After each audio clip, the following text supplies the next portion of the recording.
Selamat sejahtera semua. Kali ini kita akan belajar mengenai persamaan kimia, iaitu lanjutan daripada formula kimia yang awak telah belajar sebelum ni. Kita tengok apa dia persamaan kimia. Persamaan kimia adalah suatu pernyataan ringkas mengenai tindak balas kimia. Okey, dan ia seperti satu ayat matematik. Cuma matematik digunakan untuk pelajaran matematik, tetapi yang ini kita gantikan untuk digunakan dalam mata pelajaran kimia. Dan ia boleh ditulis dalam bentuk perkataan, walau bagaimanapun lebih senang dan lebih tepat jika kita menggunakan simbol kimia. Baik, contohnya adalah seperti tindak balas ni, yang mana kita ada tindak balas di antara gas hidrogen dan juga gas oksigen yang akan menghasilkan air. Okey, kita boleh tulis juga dalam bentuk seperti ini, iaitu yang menggunakan simbol kimia. Jadi persamaan yang di atas ni kita panggil persamaan perkataan kerana ia ditulis dengan menggunakan perkataan. Manakala yang di bawah ni kita panggil persamaan bersimbol. Baik, kita lihat persamaan tadi. Persamaan antara gas hidrogen dan juga gas oksigen. Okey. Baik, semua persamaan kimia mempunyai tanda anak panah. Ya. Baik, tanda anak panah ini memberi maksud menghasilkan. Ya. Jadi semua tindak balas kimia mesti menggunakan anak panah. Okey, manakala semua bahan yang berada ataupun yang ditulis sebelum anak panah ni kita panggil bahan tindak balas atau dalam bahasa Inggeris disebut reactant. Okey, selepas anak panah pula adalah hasil tindak balas ataupun dipanggil produk. Baik, kalau awak perhatikan di bahagian hujung setiap bahan ada huruf-huruf subscript. Ya. Jadi huruf-huruf subscript ini menunjukkan keadaan fizikal bahan. Kalau perkataan itu ataupun huruf itu P, itu menandakan pepejal. Atau kalau dalam bahasa Inggeris ditulis S sebagai solid. Okey, CE ataupun C menunjukkan dia cecair atau L iaitu liquid dan G adalah gas, manakala AK menunjukkan aqueous ataupun maksudnya larutan berair. Larutan berair ini ialah jika awak ada suatu pepejal, larutkan dia dalam air, maka larutan itu dipanggil larutan aqueous. Baik, kita lihat persamaan seimbang. Okey. Untuk menulis persamaan seimbang, kita kena ikut satu hukum yang dipanggil hukum keabadian jisim atau the law of conservation of mass. Yang mana hukum ini menyatakan bahawa jumlah jisim sesuatu bahan tidak berubah selepas tindak balas kimia. Ini bermakna apa saja bahan yang ada sebelum tindak balas bermula mesti ada balik selepas tindak balas terhasil ataupun selepas tindak balas berlaku. Baik, kita tengok contoh yang sama, iaitu tindak balas antara hidrogen dan oksigen. Okey, tindak balas ni. Okey, apa yang kita perlu buat untuk dapatkan persamaan seimbang? Yang pertama, kita kena kira jumlah atom. Okey, dalam kes ini setiap atom perlu dikira. Contohnya, hidrogen ada 2 atom. Ya, kalau awak tengok nombor subscript ini menunjukkan bilangan atom. Jadi hidrogen mengandungi 2 atom. Oksigen juga mengandungi 2 atom. Dan air terdiri daripada 2 atom, 2 jenis unsur, iaitu 2 atom hidrogen dan 1 atom oksigen. Jadi itu adalah jumlah dia. Jadi kalau kita lihat di bahagian bahan tindak balas terdapat 2 atom hidrogen dan 2 atom oksigen. Manakala di bahagian hasil 2 atom hidrogen tetapi hanya 1 atom oksigen. Jadi bermakna tindak balas ini belum seimbang kerana bilangan oksigen tak sama. Jadi apa yang perlu dibuat kalau persamaan itu tak seimbang? kita perlu darab bagi atom mana yang kurang. Dan dalam kes ini, oksigen yang kurang. Jadi yang kurang itu berada di bahagian hasil tindak balas. Jadi kita darabkan di bahagian hasil tindak balas. Dan berapa banyak yang nak didarab, kita tengok bahagian yang lebih. Oksigen di bahagian bahan, tindak balas ada 2. Jadi kita perlu darab 2. Okey. Dan bila kita darab 2, 2 itu mesti diletak di hadapan sebatian tu, di hadapan formula. Tidak boleh diletakkan di belakang ataupun di selepas O di sini.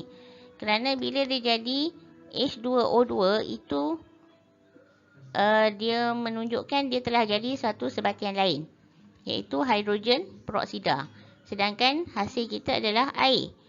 Ya, jadi sebab itu mesti diletakkan 2 di hadapan. Baik, jadi selepas kita darabkan 2, kita kena kira semula jumlah atom bagi keseluruhan tindak balas ni. Okey, yang mana kalau kita lihat, hidrogen masih lagi 2. Oksigen juga 2 di bahagian bahan tindak balas. Di bahagian hasil sekarang, hidrogen sudah jadi 4.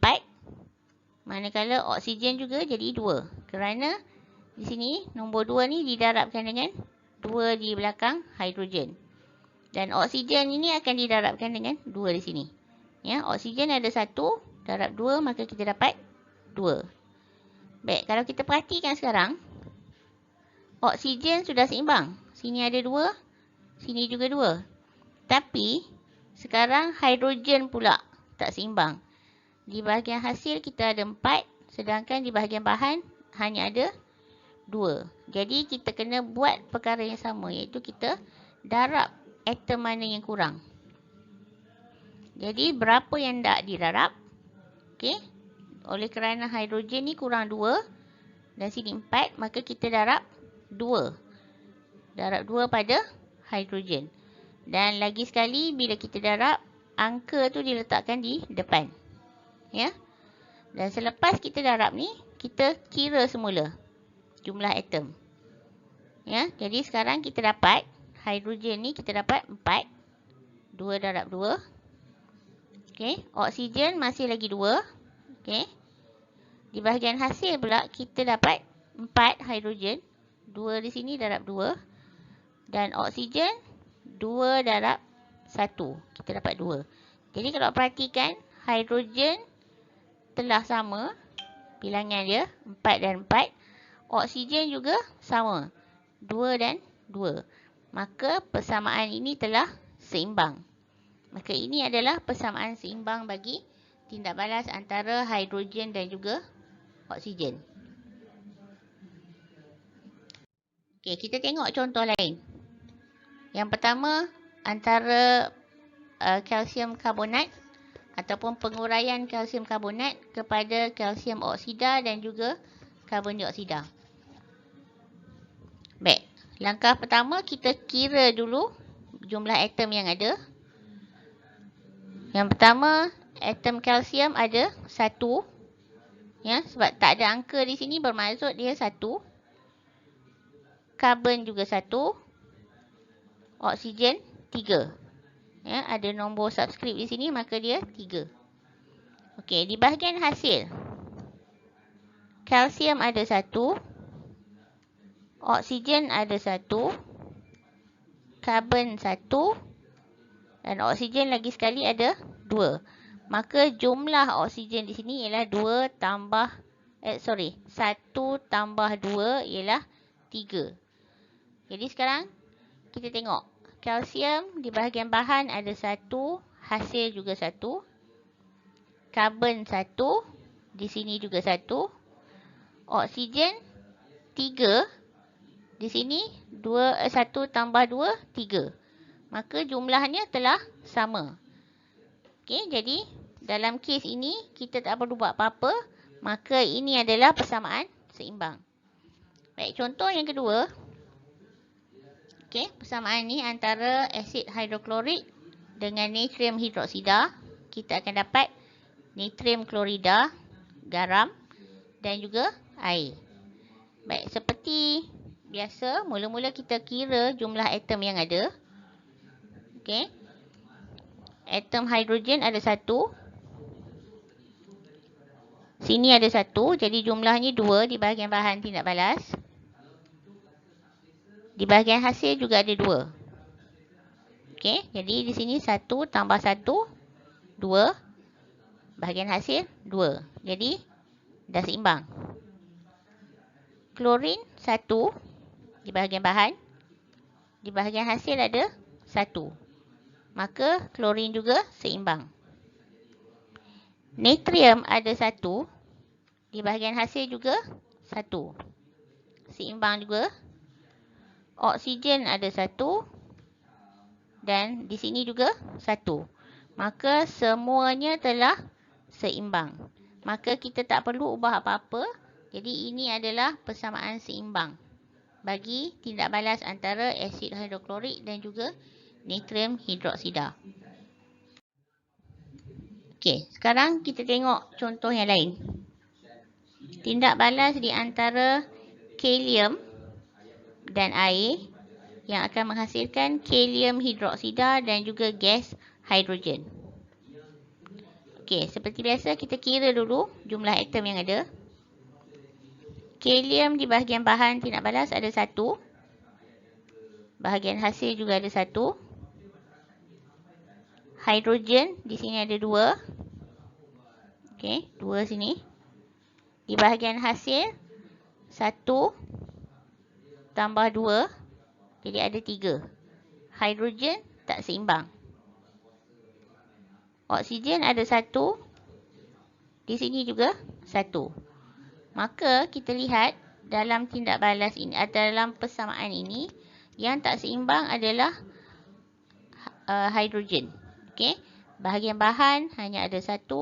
Bahagian hasil ada 3. Jadi apa yang kita perlu buat? Okey, di sini kita kena pandai mengagak, ya, kerana hidrogen berada di 2 tempat. Yang mana yang lebih senang untuk didarabkan? Ya. Jadi dalam kes ini lebih senang untuk didarabkan di bahagian kalium hidroksida. Ya. Yang kurang di situ hidrogen adalah di bahagian kalium hidroksida. Jadi kita darab di mana yang kurang dan berapa yang kita nak darab. Kita cuba darab 2. Okey, kita cuba darab 2 sebab kita nak bagi seimbang di sini. Sebab kalau di sini 1 dengan 2 kita tak boleh nak darab dengan 3. Ya, sebab dia nombor ganjil, susah. Jadi kalau kita darab 2, mungkin kita boleh dapat 4. Jadi dari sini kita cuba. Jadi bila kita cuba darab 2, letakkan 2 di bahagian hadapan. Jadi kita kira semula atom. Kalium bahagian bahan ada 1. Di bahagian hasil sekarang ada 2. Sekarang kalium pula tak seimbang. Tapi tak apa, kita teruskan dulu. Kita kena kira semua sekali. Baik, hidrogen ada 2 di bahagian bahan. Di bahagian hasil ada 2. 2 darab 1, kita dapat 2. Okey, sebab ada depan ni 2. Dan di sini ada 2. Maka sekarang jumlah hidrogen dah jadi 4. 2 tambah 2. Okey, oksigen ada 1. Di sini ada 2. Ya. 2 kerana sini ya. Depan ni dah ada 2. Jadi 2 ni akan darab dengan semua sekali. Bagi unsur yang ada ni. Okey. Baik. Sekarang kita dapati bahawa yang tak seimbang adalah hidrogen dan juga kalium. Ya. Serta oksigen juga. Jadi apa yang nak dibuat? Kita darab lagi mana atom yang kurang. Kita cuba darab 2 di sini. Ya, sebab oksigen masih lagi berkurangan. Jadi kita cuba darab 2. Kita letak 2 di hadapan sini. Kita kira semula jumlah atom. Sekarang kalium 1. Di bahagian hasil ada 2. Okey, maknanya kalium tak seimbang. Hidrogen ada 4. 2 darab 4. 2 darab 2. Jadi 4. Di sini hidrogen 2 darab 1 kita dapat 2. Okey, 2 darab 1. Dan di sini 2. Maka hidrogen ada 2 tambah 2, 4. Jadi hidrogen telah seimbang. 2 tambah 2. Baik. Oksigen pula. Di bahagian bahan, oksigen ada 2. 2 darab 1. Di bahagian hasil, 2 darab 1 juga. Jadi kita dapat 2. Jadi oksigen telah seimbang. Hidrogen juga seimbang. Sekarang, kalium saja tak seimbang. 1 dan 2. Jadi, kita darabkan atom yang kurang, iaitu atom kalium. Darab sebanyak 2 kali. Jadi, letak 2 di hadapan kalium. Maka, kita lagi sekali kira. Okey, kalium di bahagian bahan ada 2. Di bahagian hasil juga ada 2.